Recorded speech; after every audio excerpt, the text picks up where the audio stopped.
خدا خوش رکھے فٹ پاتھ پر کتابیں بیچنے والوں کو۔ کبھی کبھی ان کے توسط سے کچھ ایسی کتابیں بھی ہاتھ آ جاتی ہیں جو ویسے کہیں اور نظر آ بھی جائیں تو انہیں خریدنا فقط آرزو کی بات نہیں۔ ان مہربانوں کے طفیل ہم جیسے غریب غربا بھی لنگوٹی میں بھاگ کھیلتے ہیں۔ مثلا کچھ عرصہ قبل ہم نے ایک کتاب the book of literary list footpath سے خریدی۔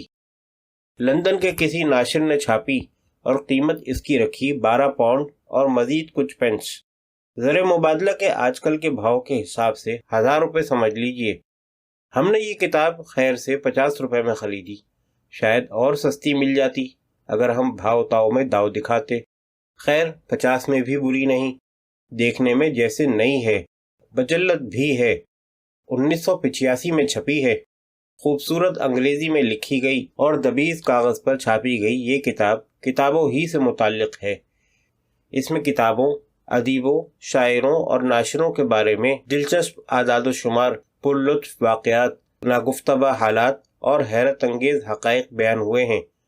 خدا جانے اس کتاب پر یا ناشر پر کیا افتاد پڑی تھی کہ یوں ردی کے بھاؤ پاکستان روانہ کر دی گئی، جہاں خواندگی کا تناسب دنیا میں چشمے بدور تیسرے نمبر پر ہے، لیکن اوپر سے نہیں، نیچے سے۔ بہرحال ہمیں عام کھانے سے مطلب ہے۔ اس میں یوں تو کئی ایسی باتیں ہیں جو قارئین کی صرف معلومات میں اضافہ ہی نہیں کرتی بلکہ تفنن طبع کا سامان بھی لیے ہوئے ہیں، لیکن کچھ جستہ جستہ نکات۔ اس کتاب میں ایک فہرست کتب مع تبصرہ ہے جو ہمارے بہت سے انعام نہاد نقادوں کی آنکھیں کھول دینے کے لیے کافی ہے۔ یہ انگریزی ادب کے 50 شاہکاروں کے بارے میں ہے۔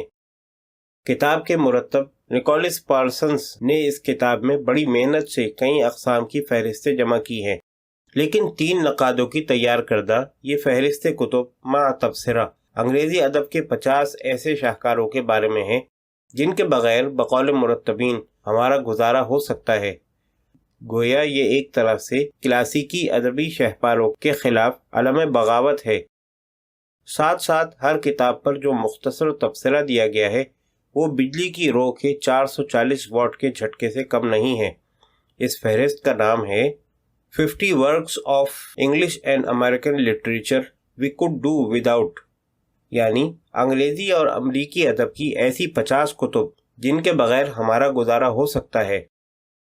یہاں ہم نے ورک کا ترجمہ کتب کر دیا ہے، لیکن یہ ذرا وسیع مفہوم میں آتا ہے۔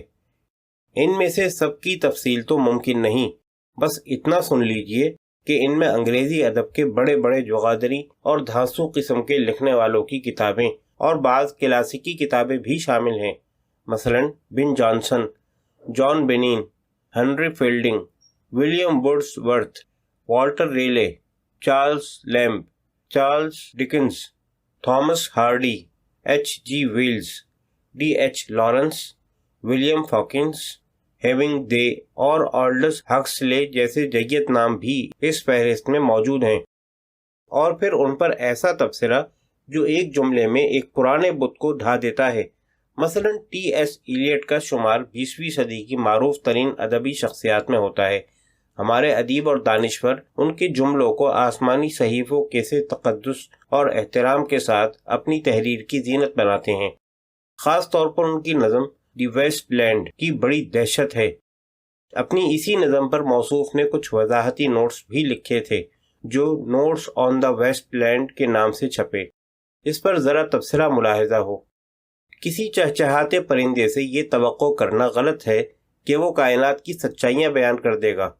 یہ غلطی اس وقت حماقت بن جاتی ہے جب وہ پرندہ خود ایسا کرنے کا دعویٰ کرنے لگے، اور جب لوگ اس دعوے پر یقین بھی کرنے لگیں تو یہ بڑی شرمناک بات ہے۔ اصل میں اس فہرست کا مقصد کالجوں اور یونیورسٹیوں کے کلاس روم میں دیے گئے ادبی تصورات پر حملہ کرنا ہے۔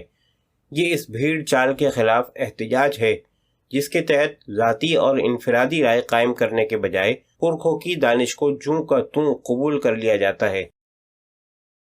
انگریزی ادب میں ایسی کئی کتابوں کی فہرستیں ملتی ہیں جن کا مقصد کلاسیکی ادب کے شاہکاروں کی طرف پڑھنے والوں کی توجہ مبذول کرانا اور ادب کے طالب علموں کو اچھی کتابوں سے روشناس کرانا ہے، لیکن اس قسم کے رویے کے ساتھ ایک طرح کی جو مدرسانہ اور مربیانہ تنقید آتی ہے، یہ فہرست گویا اس کا بھی مضحکہ اڑاتی ہے۔ البتہ اردو میں ایسی کوئی فہرست ایک آدھ کو چھوڑ کر نہیں ملتی۔ کاش کوئی اہل ذوق اس طرف توجہ کرے اور اردو کے کلاسیکی اور عظیم شاہکاروں کا کم از کم تعارف ہی کرا دے۔ حمید نسیم ایک ایسی کتاب پر کام کر رہے تھے، لیکن ان کے انتقال کے بعد اب اس کا چھپنا شاید مشکل ہے۔ مغربی معاشرے میں سنسان جزیرے پر زندگی کا تصور خاصا پرانا ہے۔ اس تصور کے تحت ہر شخص سے پوچھا جاتا ہے کہ اگر آپ کو کسی سنسان جزیرے پر بھیج دیا جائے تو آپ وہاں کیا کریں گے، وقت کیسے گزاریں گے؟ اصل میں یہ خیال بنیادی طور پر ڈینیل ڈی فو کی کتاب رابنسن کروسو سے ماخوذ ہے، جس کا مرکزی کردار ایک جزیرے پر طویل عرصہ تنہا گزارتا ہے۔ بہرحال اس خیال کے تحت ادیبوں اور نقادوں سے سوال کیا جاتا ہے کہ آپ کو اگر کسی سنسان اور ویران جزیرے پر بھیج دیا جائے تو آپ کون کون سی کتابیں اپنے ساتھ لے جانا پسند کریں گے؟ مقصد یہ ہوتا ہے کہ کچھ کتابوں کے بارے میں کچھ لوگوں کی پسند کا اور ان کتابوں کی اہمیت کا اندازہ ہو سکے۔ اس کتاب میں ایسی کئی فہرستیں شامل ہیں۔ کئی ادیبوں اور نقادوں نے اپنی رائے اور پسند کی وجوہات بیان کی ہیں۔ ان میں سے کئی نے مختصر جملوں کے کوزوں میں تنقید کے دریا بند کر دیے ہیں، لیکن ہمیں ذاتی طور پر جو فہرست پسند آئی وہ کچھ یوں ہے۔ سنسان جزیرے پر مجھے ان کتابوں کی ضرورت ہوگی۔ نمبر 1، اچھی کشتی بنانے کے طریقے سکھانے والی رہنما کتاب۔ نمبر 2، گہرے سمندروں میں کشتی چلانے کے طریقے سکھانے والی رہنما کتاب۔ نمبر 3، امدادی ٹیموں کو متوجہ کرنے کے طریقے بتانے والی رہنما کتاب۔ نمبر 4، ایسے کھانے پکانے کی ترکیبوں کی کتاب جن میں چولہا وغیرہ درکار نہ ہو۔ نمبر 5، درختوں کے پتوں سے کپڑے تیار کرنے کے طریقے سکھانے والی کتاب۔ گویا عظیم کتابوں کے بجائے عملی کتاب کی زیادہ اہمیت ہے۔ اب تک تو ہمارا خیال تھا کہ صرف وطن عزیز کے پبلشر ایک عجیب و غریب کردار ہیں، لیکن اس کتاب سے پتہ چلا کہ یہ مخلوق ہر جگہ یکساں طور پر ٹھس ہے۔